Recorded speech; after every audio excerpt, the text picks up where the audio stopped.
Good morning, everybody. We are going to go ahead and get started. So my name is Jenny Nowak. I'm with Plus One Solutions. This is what I do all day, every day is I help trainees wrap their brain around supervision, restricted hours, unrestricted hours. And one of the things that I see kind of missing in our system today is really being able to prove that what we're doing is ABA. So before we get started, I'm going to give you guys my little trigger warning here because we are going to talk about what makes ABA good, but we're also going to talk about what makes ABA bad. And I want to be sensitive to folks. If you've had a bad experience with ABA and need to care for yourself, the little picture on the screen, if I remember, I'll hold up my little emoji stick when we talk about what makes ABA bad. If you want to mute me, if you want to even turn off your screen, something, I don't know how you do that, and not listen to that part of the conversation, then that's absolutely, yes, please take care of yourself when we get to that part, okay?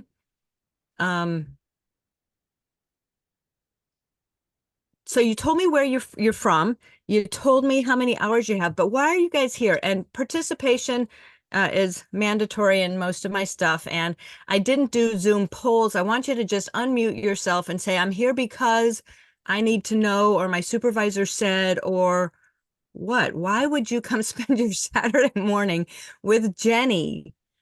So I, quick, I'm unmute yourself. Why are you here? Barbara, yeah. yeah, I'm here to just keep myself sharp. Although I just finished all my coursework.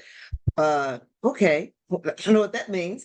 So be getting ready to take the prep courses to sit for the exam in either January or February because I'll be finished with my uh hours by September with Jen. So Yeah. I'm here just to keep myself sharp and I'm in, real learning mode right now. So this is why she's getting my Saturday morning.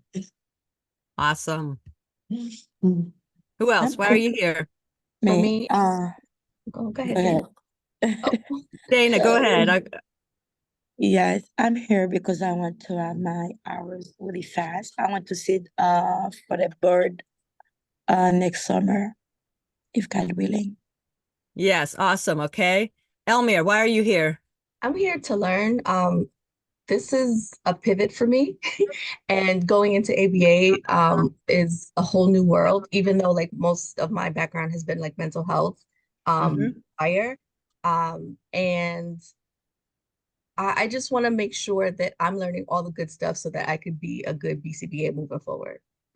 Love that. Fantastic. Akila, can you share with us why are you here?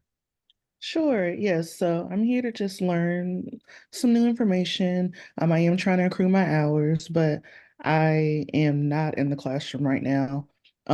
So this is just something that I need to just kind of freshen up, get a new perspective outside of my supervisor. And I was just very curious about the workshop. So Fantastic. Awesome. Love that, you guys. And so now here's my next question. I talk to people and they get really concerned about where they're accruing their hours, as if they can only get hours at their job or something. And so my question is, because I'm just trying to, know where you are, where are places that you do ABA and where are places that you don't ABA? So the obvious ones, well, I do ABA at work and I don't ABA my family, maybe. So can you guys jump back on? Where's someplace that you do and someplace that you don't? You've probably never been asked that before. I get Um, Yeah, that. I Go don't ahead, think Dana. for me, in my job, I do a lot of IFP and working with ASD student, and sometimes when I push in or pull out Mm-hmm. the hours, I work with them as a case manager. Okay. So when you push into the classroom, then you do ABA. So then Yeah, am I hearing that when you're not in a classroom, you're not ABAing yet? yes, I still doing because I do evaluations, all kind of stuff. Okay. Yeah, Awesome. yeah. Who else? Thank you for sharing. Yeah, okay. yeah, so I guess the obvious, yeah, I do or I did ABA at work. And I guess I don't with my family, even though sometimes it's kind of hard not to. I don't do it consciously, let's put it that way. Sometimes, Okay. in practice, you just kind of apply what you're learning from the classroom, then it just kind of flows, but not intentionally. Okay. Barb or Elmir, you want to share? Well, I think, am I pronouncing it right? Akila? Is that right, Yeah. Akila? Okay. Yes. Um, I have not been in the classroom for the last, January, 6, 7 months. I got hurt and I'm going back Monday. But I've been ABAing myself and doing some OBM, other business matters, and working on a program that I want to do outside of what I'm thinking to do when I become licensed. So the key I think that I've learned is ABA in everything about your life, everything. And that's been awesome to do that. ABA when I'm juicing, because I'm a juicer. So it's like, okay, well, I'm gonna ABA that. So working with Jen, this is the kind of stuff that she teaches, and it's just made it so much easier to understand. So, girl, you can be doing a whole lot of ABA right now, even though you're not doing anything, if you got to get hours. Awesome. Thanks, Barbara. Thank you. You're welcome. Elmir, any place you do or you don't ABA? Well, I am learning that I can do it everywhere now that I've started supervision. Yeah. I think when I was looking to get supervision information from the school that I was going to, they kept routing me to an ASD clinic. And at this moment, I can't necessarily do that because I'm dealing with like bulging disc issues. So I was Mm-hmm. like, well, what am I going to do? Because I thought that was my only option. But I'm realizing it's a whole new world and you It's literally could apply it to everything. And so Yeah. now I'm a lot less anxious about where to work or where I plan to work because I could do it anywhere with anything and including myself. yes, awesome. You guys, yes. That is my answer, isn't it, Barb? ABA Yes. everything. In Yes. my unrestricted hours course, um wow, just lost my train of thought there. What do I do, Barb? In my unrestricted hours course, right? We talk about how to ABA everything and really get just as much information as we can. Oh, the surgeon, right? I don't want to have a surgeon who only thinks anatomy when he's standing at the operating table. I hope I don't never have a surgeon. So we're going to put that out there too. But right, shouldn't the surgeon be thinking about ABA or anatomy when he's going to the gym? Maybe even when he's having coffee, when he's I don't know, brushing his kid's hair, right? All the time you want him being aware of anatomy so that when he comes to work on you, he's not just going, "Oh, well, out there I'm not a surgeon, but in here I am." Same thing with us, right? When I'm with a learner, whoever that might be, my adult trainees, my adults with comorbid mental health issues as well as developmental issues, sure, that's the obvious place to ABA. But I ABA'd the heck out of my family. My husband is the charming man that he is today, partially because of some good ABA. My daughter is the rock star that she is, lots of reasons, but partially because she's had some great ABA in her world. Now, let me clarify this. I am not saying that we should work 24/7. I am not saying that we remove all our boundaries and just ABA the world so that we can save them. That's not what we're doing. I am not saying that or what I'm saying is do not work when you are not getting paid. I am primo on my boundaries, right? Barbara knows I work some really long hours, but I also get paid. And I'm also saying do not ABA people who have not asked for your help. And I will say my one caveat on that is your family. But what I'm saying is, people will always say when I say, oh, well, I'm a speech pathologist and a behavior analyst, they understand speech pathologists. They don't understand behavior analysts, a lot of them. And so I tell them, I help people do things better that they want to do more of. And I help people do things less that maybe is not so functional or practical for their world. And they always look at their spouse and they say, can you ABA that? And I'm like, I don't know. You want to pay me? Because if not, I don't I don't work if I'm not getting paid. Right. And so we have an ethical obligation to avoid burnout. So having boundaries, having clear, this is when I work, this is when I don't work, is really important. But that's not the same thing as ABAing your laundry, ABAing your grocery list, ABAing your food prep, ABAing Barbara's, looking at doing some business things. We're ABAing that. We ABA'd how she does her juicing. We should be doing that, because I'm going to walk into somebody's house one day and they're going to say, Jenny, I can't do this data stupid stuff that you want me to do because I can't feed myself in the morning. And I go, oh my gosh, wow. You know what? I've got this little program that may help you do your juicing that I know is really important to you just a little more efficiently. And some reward yourself at the end of it. And that might make that better for you. So that's not the class that we're in today. So back to ABAing everything, right? So why do I do this class? I do this class because people have come to me and they have said, Jenny, I was talking to this supervisor over here and I turned in my hours the other day and they said none of those hours count. And I was like, excuse me? She's like, yeah, I'm a preschool teacher and I turned in 100, back in the day, it was 120 hours or something like that. And my supervisor said, that's not ABA, you're just playing with those kids. And I'm like crying. I'm like, oh my gosh, we don't have time to lose 100 hours, right? We don't have the finances to lose 120 hours, whatever it is. I'm like, yes, Jenny, who talks for a living. Jenny was dumbfounded. I was like, I don't know what to say to that. I was like, well, what does your contract say? And is that a thing? But again, can't go there because I wasn't her supervisor. I was just like, wow.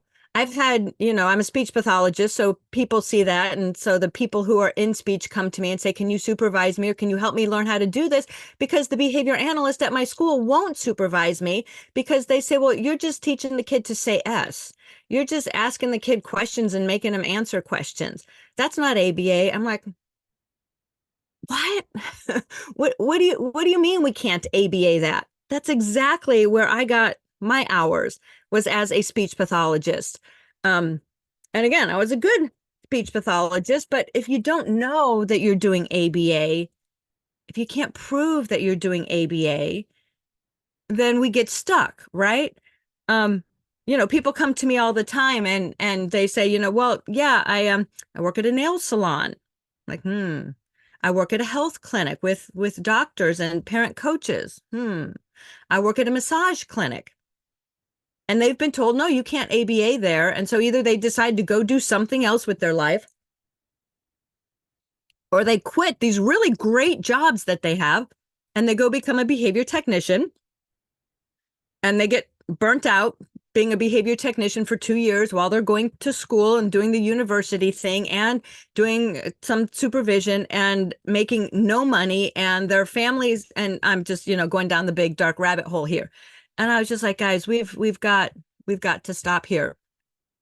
And they come to me and they say, Jenny, it has got to be ABA, right? I've got to be able to do the things, right? I just want to help my staff. I just want to help my team, my doctors, my babies in a preschool, whoever they are. I want to help them do things better, more often, faster. I want to help my job, my massage clinic, make profits. I want to help everybody just be safer. And people are telling me that's not ABA, right? Why am I even doing this anymore, right? Why am I doing this? And I'm just like, okay, we've got to have an answer for that. We've got to have an answer for that. So we do. And that's what we're going to talk about today. We're going to talk about proving that the ABA that we're doing, that whatever job this is that we're doing, we're going to prove that this actually is ABA to anybody who asks us. Now, in order to go there, we have to talk about, this is my trigger warning question. We've got to talk about, why do people say that ABA is bad? And if you guys are open to it, if you've heard this and you've heard people's reasons about why ABA is bad, I'd love for you to take a quick second, again, unmute yourself and say, yeah, I heard this, or I saw this, or even in my past, I did that, right? My first year, I was the speech pathologist trying to keep the little kid in his chair to earn his little shred of potato chip so that he would look at me. I was like, I'm not liking this stuff that we're doing over here. I don't do that anymore. But that was the thing. Wow, 30 years ago. Yeah, I'm old. 30 years ago. That was the thing. And how we tried to help kids look at me. So have you guys heard that? Have you heard anybody say that ABA is bad? Yes, I have actually heard that. Yeah. Quick thing about me, I started ABA back in 2010 whenever I graduated from college. That was something that I kind of fell into. But then with hours, not being able to accrue my hours, jobs misleading me, I kind of left it alone in 2014 after I got my master's. Hmm. And so now I'm retaking my classes. So I've had some stories for days. But Oh my goodness, Oh yes. God. yeah, so I'm retaking these classes 10 years later because of course everything has changed, the task list, Hmm. all of that, so it does not apply. But when I told my coworkers recently that I was retaking the classes, actually my speech pathologist and my occupational therapist, they gave me a lot of resources on why ABA was so bad. And basically they were just like, they just use unconventional type things and types of therapies to kind of change children. And I've just heard that they're just really bad and there have been bad effects of people who have quote unquote been ABA'd in the past and they had bad experiences. And so I have heard that. That was my first time hearing that though. Hmm. But I can also see from my experience 10 years ago with who I was supposed to be learning under and how that could be misconstrued. So, I mean, Yeah, with any field, I feel like you can abuse the resources, the teachings, but yeah, sure. that's my first time hearing that. Yes. Anybody else have another short story on what you've heard or somebody has said or what you've seen about ABA? And Sandra, this is my trigger warning. We are talking about why ABA is bad, and if you've had a bad experience with ABA at all, please take care of yourself. Mute this conversation until that little red heart on the screen goes away, and then we'll continue on. So anybody When else I want to share? the last school I was in was a really, really tough environment. And yeah, the students were pretty much off the chain when I got there on the book cabinets, all of this stuff. And I remember the coordinator coming in and I was explaining to him that I was in almost completed with my coursework for being a BCBA. And he was like, Barbara, these kids don't know nothing about no ABA. This Mhm. is not going to work in here. You're just going to have to get them off that bookshelf and they just got to do what they have to do. I listened, but I didn't say anything. I didn't, I just listened to that. So it just went in and went out. And I'm going, he has no idea what ABA is. Yeah. ABA is going to get the kids off the bookshelf and keep them off the bookshelf. Now, it may take a minute, Yep. but you got to start someplace. So yes, it's you just sort of, when you have a good supervisor like Jen, and I just say that because she is really awesome. Because I took this same class with her last year. Baby, I was a baby. I knew nothing. Well, not too far from that now still, but I feel more confident Mhm. and better because as a supervisor, she has really helped me to understand things. And then as we were going through the coursework, what you know is what you know, and it's how you're going to use it. And I think it was Elmira. Am I pronouncing that right, Elmira? Elmir. Elmira, I'm sorry. Forgive me. I'm sorry. You're in mental health. That's my interest.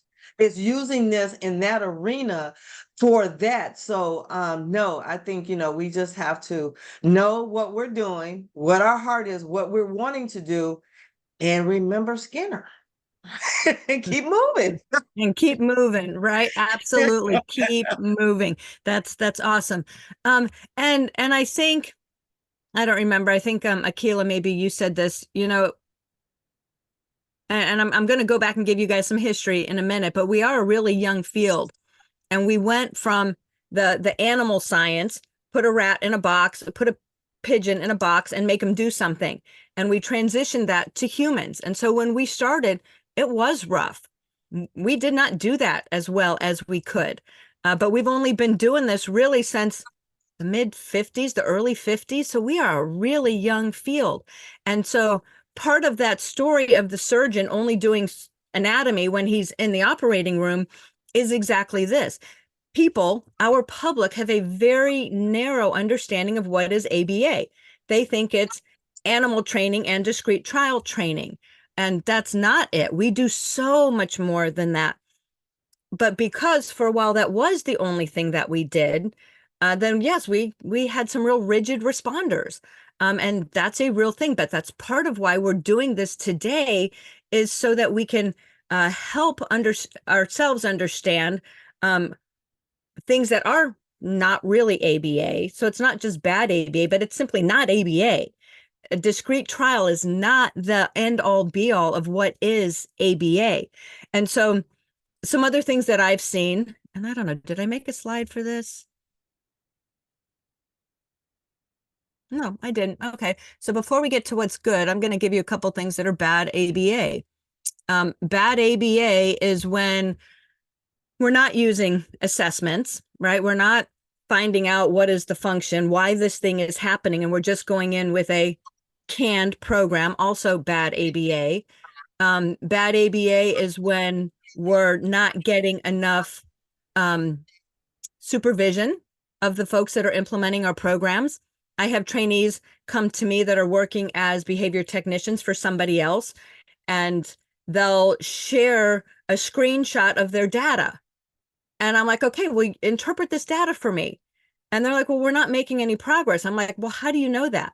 And they'll go, well, because this was July, August, September, October, and the line's flat. And I'm like, that is a great interpretation of that flat line. Why are we showing no progress for 4 months? What is your supervising behavior analyst say about swapping up this program? We don't talk about that. And I'm just like, oh, right. Like, okay, deep breaths, Jen, use those coping skills. So that's bad ABA, when we're not supervising our people enough, when we're not making changes, when we're supposed to make changes, when we're not following our learners responding and say, yay, we're going to do this more, or wow, we're not making any progress. Let's either throw this thing out because it's not important to anybody, the family, when we're not supporting the family. Okay, so all the things that make ABA difficult, and all the things that people have seen out there in our community that then come back to us as new practitioners, and they're like, why would you want to go do that? All right, nobody likes what you do. And I just have to keep coming back to our science. Even though our field is young, our science is sound, right? I mean, we could take, if you think about it, we could take these little animals whose brains are however big, and we could get the homing pigeons to fly way over there, get their message, and fly all the way back. And it's like, to me, to tell me something. Like, what? We could get this little mouse who's used to running around the field out there and finding corn pieces, and we can get him to go through the little thing, turn on the little lights, go through the little tunnel, go up here, down there, and the other to get the little corn thing in my box. And it's like, okay, wait a minute. If our science can take a very minimally, I hope nobody's like a rat lover and I'm saying this wrong, right? I'm sorry. This little mousy mouse, and we can get him to do this kind of cognitively advanced thing, then what can we do with humans who are really rational, creative, thoughtful, perhaps brilliant people, and they just want to do something a little bit better, but their world doesn't support it, so they don't? It's like, wait a minute, I can help that. You can help that if we're doing good ABA, and we can start helping other people understand what makes ABA good, right? And so here are the good things. ABA is good. ABA is great when we do understand. We're thoroughly trained. We're supervising those folks that are working under us with well-written and individualized, not canned programs that really address the goals that the family cares about, that makes a difference to them, right? That mom doesn't need to know how to take data on her kid right now. That mom needs to know how to get herself fed and maybe feed her family. And these programs are coming out of assessment. If we had done a family assessment, then we would know that mom's struggling, instead of just doing the Vineland so we can bill our insurance. And if we review those programs on a regular basis, if I'm showing up once every other month to see my behavior technician or whoever I'm working with, and not noticing quickly enough that we're not getting the data that we need, right? So if I show up regularly, I review the progress or lack of progress, And if I'm doing good skill instruction and generalization in the learner's environment, then I'm all of a sudden doing good ABA that makes important change for the people that I'm working with. And now people start going, oh, I wonder if Jenny can help me with that thing. I wonder if Barbara can help me with that thing. And so, oops, sorry, wrong button. That's good, but that's not all, right? But wait, there's more. Good ABA also starts at the foundation, at the core. And I bet you guys have had this class and you didn't even know what it means. Philosophical underpinnings and foundational principles in ABA as your first class. And you look at your syllabus and you're like, oh, Lord, what have I gotten myself into? I'm taking what class? And you're just like, no, I just want to go play with those kids. I was like, okay, I know, but it's got to start at those back to the basics, back to the beginning. So that's where we're going to go. I gave you a little bit of a hint, but we're just going to do a quick run through of where we came from, right? Late 1800s, early 1900s, the behaviorists were psychologists. John Watson, right, back in 1913 was pushing behaviorism out there, and that was great. That's really where we started. And then in the 1945, Skinner was big, wrote his first book, but that's when they were doing animal research, right? Working with animals in a lab. Animals were in the little box. We were doing all the things.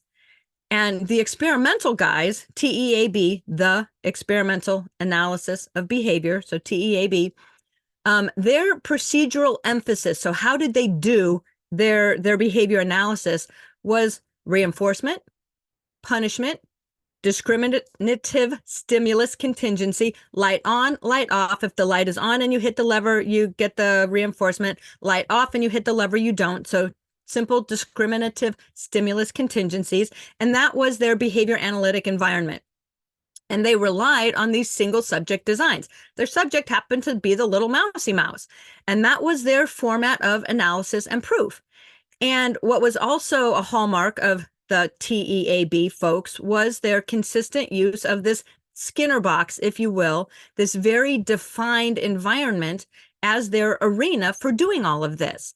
And like I said, with the homing pigeons, the other things, what did they do? Was it a little mouse that they had during the war that would flip the lever to drop the bombs or something? I mean, crazy stuff that they had animals doing. I'm just like, wow, okay, if we can do that, then maybe we can do some good ABA. So like I said, the foundation of our science is solid, but we've got to get past the Skinner box. And so then that's what happened in the next 10 years. So 10 years going off of Skinner wrote his book in 1945. And so people started saying, right, if we can do this with animals, then surely we should be able to do this with humans. And so they started transitioning from the lab, the animals, their how they were doing all of their, what was that called? Wow, think, Jenny. I know it's Saturday morning, you guys. I need another cup of coffee. The continuous measurement on the, I don't know, can't think of it, whatever. It would roll around and kept tick, tick, tick, tick, tick, tick, tick, tick, tick every time the mouse or the pigeon would peck something. So they had their automated data collection. And so this group of those scientists started transitioning into humans, right? So they retained a lot of the strategies of the experimental group, but they shifted their application exclusively to what the group called socially important behaviors. And was like, wow, okay, so instead of trying to make a mouse do something for the sake of doing something, it's okay, let's get people to do something because it's important. It makes change in their world that is good for them. And instead of being in the little box, let's look at where those behaviors actually happen. And so they transition to the real life Skinner box, their world, their kitchen, their bedroom, their whatever it was. So we went from lab to real world. We went from animals to humans, and we went from things that were important to the scientists to things that were important to the actual behavior. And what they found was, in order to make that transition, there had to be some redefining or perhaps even first time around, defining of how are we going to make this thing work?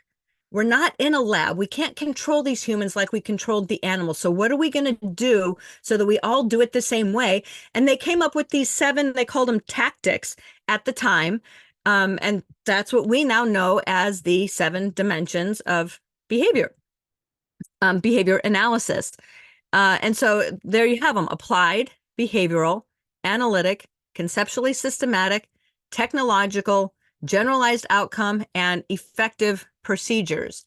And I was like, wow, what a great list. And so you guys, I think you all have started classes. I'm trying to remember that, right? I'm sorry, I'm lost in my notes, guys, trying to make sure I'm sticking to my notes so we never get done with this stuff. And we've got to get done with these stuff. So we have all 7 of these things, and that's great. But then again, it's like, okay, well, what does this mean? Why does this even matter? And so it matters because our field said what makes us different from anybody else is these 7 dimensions. And you go, huh? And so my question for you guys is, when you go accrue your hours, can you say, yes, I know that what I'm doing, that I'm saying counts towards those 2,000 or those 1,500 hours, relates back to those 7 dimensions? And if you know how to use your reactions feature there on Zoom, I'd love a thumbs up or a thumbs down. If somebody was going to call you on this, could you say yes? Let me go back that slide. This one. Yes, this is applied. Yes, this is behavioral. Yes, this is analytical. Wow, I don't even know what conceptually systematic means. Technological, I think so. Generalized outcomes. Is it effective? Right? That trainee that came to me with 4 months of data that shows no progress. I'm like, okay, we're not being effective. What else are we missing? And so this is what I make, and yes, I make them. This is required for Jenny. I make them be able to prove that whatever program they're running, whoever they're running it on, fits these 7 dimensions. And if it doesn't, then it's like, okay, let's go back. Let's go back and figure this out. What are we missing? And so again, why does this matter? I'm going to tell you my story of being a speech pathologist back in the day. Graduated from Vanderbilt University. Woohoo, right? Smart chick. Back in 1991. You guys might not even have been on this glorious earth just yet, but I'm out there doing speech therapy and it's wonderful. And I have my own private practice after a couple of years and we're doing all the things and I'm doing some home visits and I'm trying to get insurance to give me 2 30-minute sessions a week for this little kiddo with severe autism, doesn't communicate other than by throwing a temper tantrum. And I'm supposed to go in and help this kiddo and they give me 60 minutes a week. I'm like, yay, rah.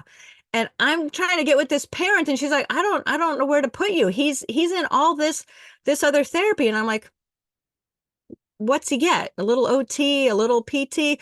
No, this ABA guy comes. I'm like, okay, cool. Well, there's got to be a day he's not there. I'm like, no, he's here every day. Well, there's got to be a time he's not there. No, he's here 4 hours a day. I'm like, excuse me, what? And I'm like, and who is he? Well, I think maybe he's in his first year of his bachelor's degree and he's doing something through this company. Somebody came out and assessed little Joey, and I'm like, what? I've got a master's degree and I can't fit 2 30-minute sessions in because this high school kid gets to come and do this ABA thing with your kid 20 hours a week. I'm like, what? And so that's why this matters, because these ABA people have gone to the lobbyists, they've gone to the insurance people, they've gone to the senators, they've gotten licensure passed in 34 out of 50 states. They have, like I said, the insurance funding, they have the school funding based on us doing what we said we would do as a science related to those 7 dimensions. That's why this matters. And because other folks don't get to do services, because we have proven that what we do really is effective when all these dimensions are applied. I'm like, okay, well, that gets a little crazy. I'm billing all for these RBTs. As the supervising behavior analyst, can I prove that what they're doing really is good ABA? And it's not just about making progress. I make some really good progress as a behavior analyst. A lot of my trainees are special ed teachers. They make some really good progress with these kids in their classrooms. I'm not getting paid to do speech. She's not getting paid to do special ed anymore. We're getting paid to do ABA. So I want you guys in the chat. I keep saying this all comes back to those 7 dimensions. I just told you what the 7 dimensions are. This is a quiz. I want you guys to either unmute yourself or in the chat real quick. I want you to type out what those 7 dimensions are. List as many of them as you can before you hit return on the chat button. And I'm going to give you only as long as it takes me to say them to put it in the chat. List as many as you can.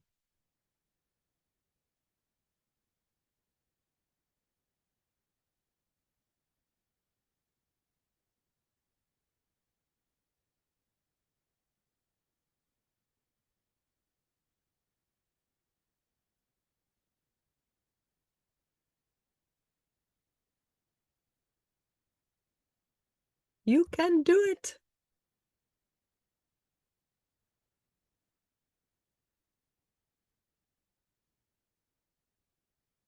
Awesome. You guys are getting a bunch of them.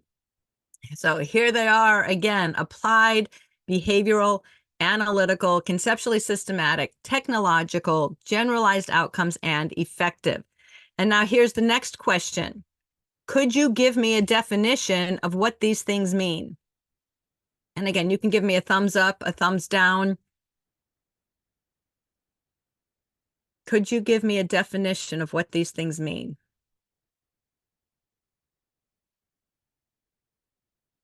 Or you can put a yes or no in the chat.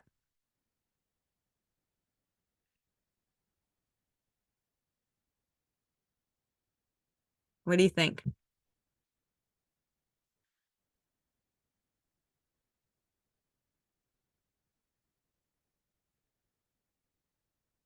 Hey, but we love, okay, so I'm sorry, my Zoom tools are in the way, right? Akila said I can when I look at my notes. And it's like, yeah, we love supports. We love prompts. We love visuals. We do that all day, every day.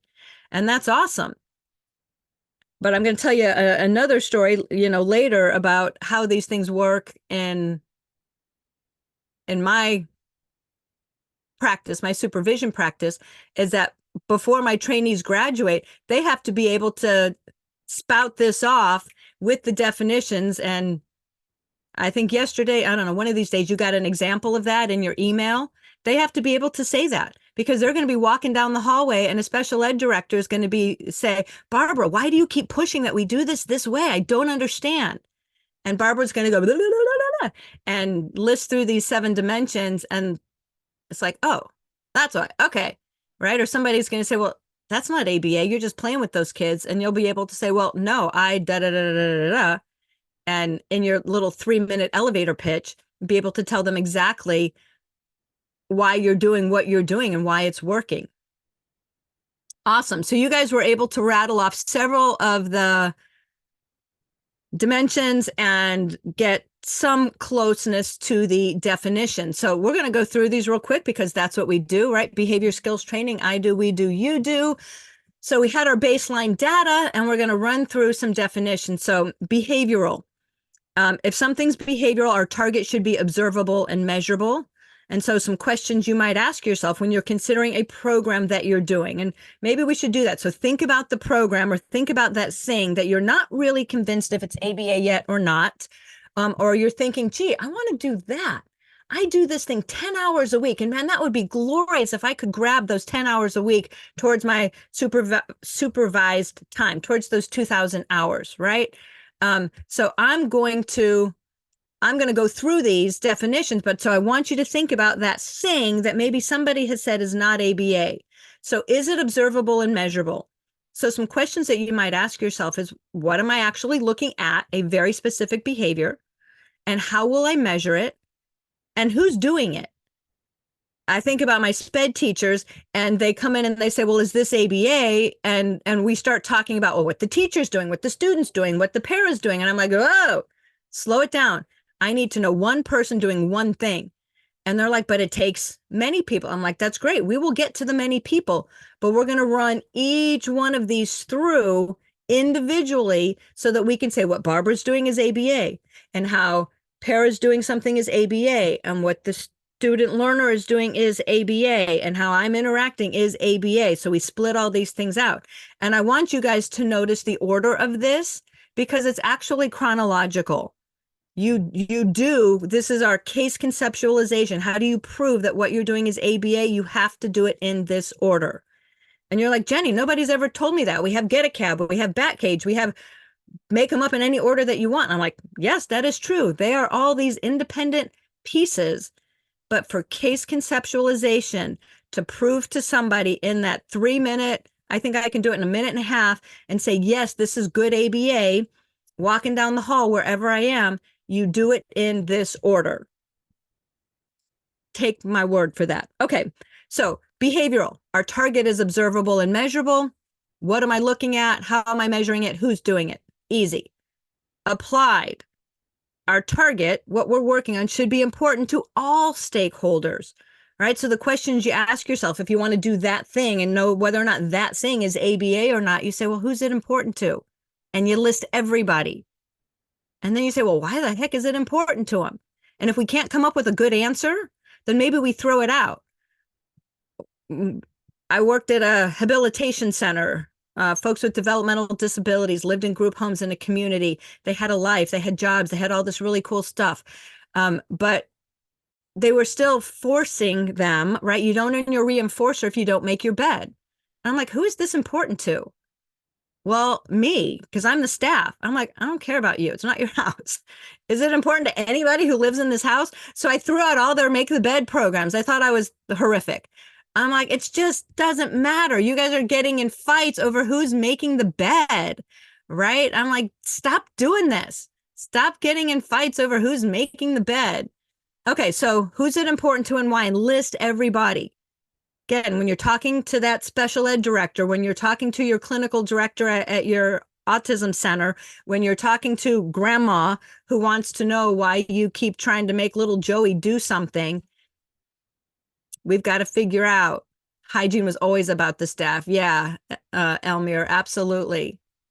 Who's it important to and why? And then technological, right? So our intervention, our program should be written out so clearly that anyone can implement it in the same way with the same results. And I find those two last things are often left off of this definition.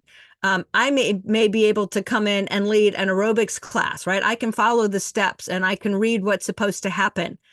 I am not going to get the same results. I am not going to have the same rhythm, the same flow, the same everything as the regular teacher. Well, that means we haven't trained it well enough. So we're not technological. And people who know me know that coffee is my jam. So this is, I know it's not Monday, but this was my Saturday morning also.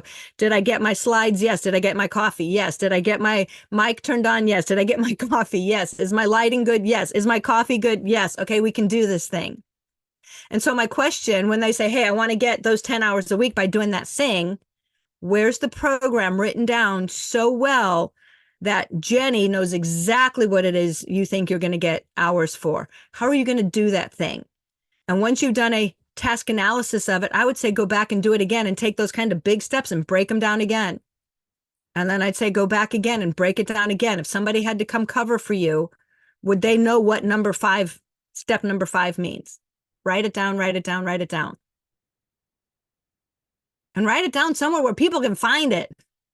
Sorry, little pet peeve there. Okay, so then once you have the behavior that's observable and measurable, it's applied, right? It's socially valid to all the people.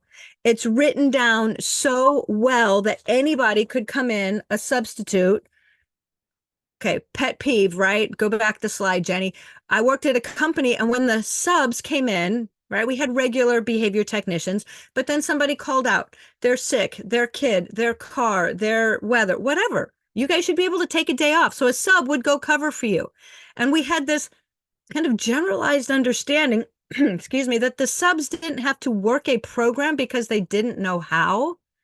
I'm like, I'm pretty sure that being able to read the 5 steps should be, a job requirement that you could read that and try to do the thing. Oh no, they don't really get it. They can't. And I'm like, okay, we're not technological, guys. Now, I understand reasons why for pairing and all the other things that they're not going to go in and maybe challenge the learner as much as the familiar tech would, but we should be writing our programs in a way that you could attempt this thing and get some learning out of your learner. Okay, we've moved on. Conceptually systematic, right? The layperson definition says that our intervention or our program is based on strategies and techniques that have been shown in ABA research, not speech therapy research, not SPED research, but in ABA research to be effective and reliable. And so the question is, well, what strategies, this is not the steps of your program, but what strategies are you using from your research? And so again, task list 5, section H is all the parts and pieces of how to write a good program. And if you haven't gone through that with your supervisor yet, and you want a quick 1-hour training on how to do that, send me an email and I will send you a great training on how to make sure that you're touching on all of those task list H pieces. But so to write a program, you start with your task analysis and then you add in all these cool things. You add in reinforcement, you add in prompting, you add in blah, blah, blah, blah, blah. I think a lot of these are the task list B, punishment, reinforcement, all of those concepts, and then task list G, items. And you got to make sure all of those things that we've proven out in our ABA research are being built into your programs. So it's not just a manding program where you get him to ask for 5 of his most favorite reinforcers. There's got to be more conceptually systematic pieces built in so that we can say, I'm not just special editing this, I'm not just speech therapying this, but I am truly ABAing this. So whatever that thing is that you want to get those 10 hours for, if you can come back to me and say, hey, Jen, this research did this study did this thing over here with nurses did this. And I'm like, rock star, let's pull those into those 10 hours and we're going to count these things. And I have no financial relationship, or I have no relationship at all to this person, but no financial relationship for my Ethics 101. But Matthew Harrington, the behaviorist, the Behavior Book Club, find him on Facebook.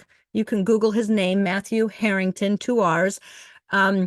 He's the head librarian at the Behavior Book Club. I love this guy. He'll take all the research that comes out and bite size it, right? Give you the takeaways and show you how to apply it to what you're doing every day. And he's got all of these resources. So look him up. He does great CEUs, but it really helps with this conceptually systematic piece. And those of you guys in the chat who are saying, yes, I want that training, you have to email me because I will forget. And so today, once we're done and I go get another cup of coffee, you guys are going to get an email with all of these links. Just reply to that email and say, yes, I want number 1, 2, 3, 4, 5. Okay.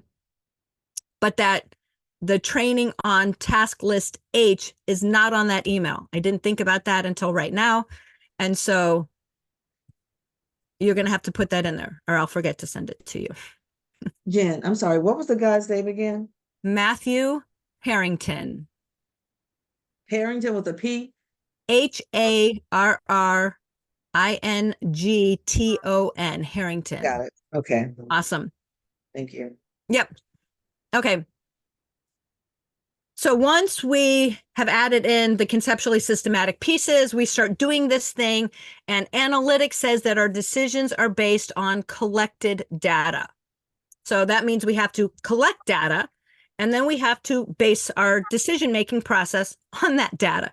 So the questions to ask yourself is, where am I collecting this data? How often is it being reviewed? Maybe even how often is it being collected? Every time, every interval, every week, I don't know what. And how will I know from this data when I'm supposed to be changing my program? And so again, these are just questions to think, do I ask myself these questions? And if not, let's start pulling them into what we're doing. Any of you guys old enough to have played Pong back in the day on your Atari? Grew up on this stuff. I know, too funny. Okay, so then once we've started collecting some data, and I don't know who this little guy is, but he's in all the little pick a picture and stick it in your thing. I think he's some, Japanese manga anime thing, but I loved this one. I could not refuse. So Effective says that our data, once it's graphed, should show trends in the direction expected. If we want something to improve, it's going up. If we want something to decrease, it should be going down, and actually represents the changes that we're seeing. And so it sounds like a simple question, but where is my data being graphed? Is it being graphed? I have a brand new trainee. I think this is like month 2 for her. And the next thing that we're working on is graphing her data. She's like, yeah, this is my job. And I collect, no, she's like, I don't really collect even data. It's, did I work with this person today? It's a yes, no answer. I was like, so, because I kept saying, where do you graph your data? She's like, Jenny, we don't collect data, right? So if you don't collect it and you don't graph it, how do you know if what you're getting is really what you asked for and really what you wanted? So where is it being graphed?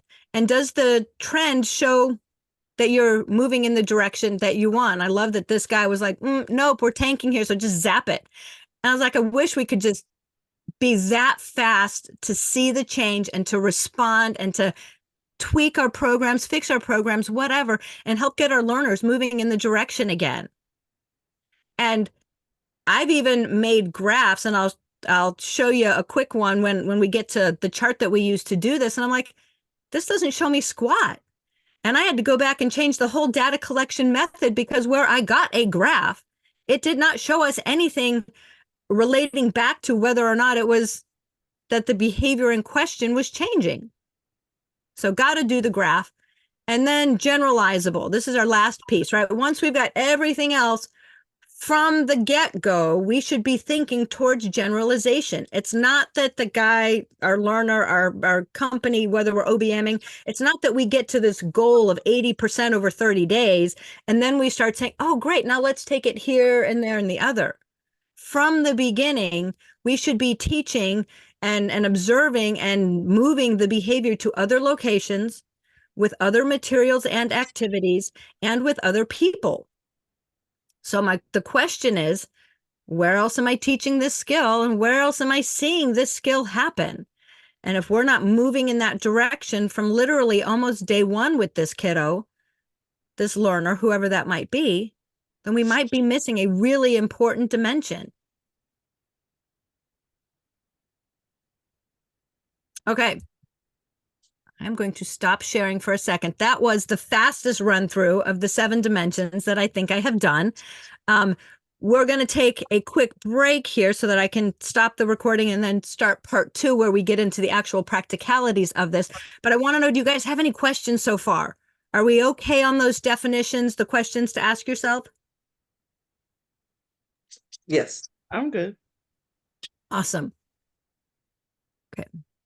Stop the recording.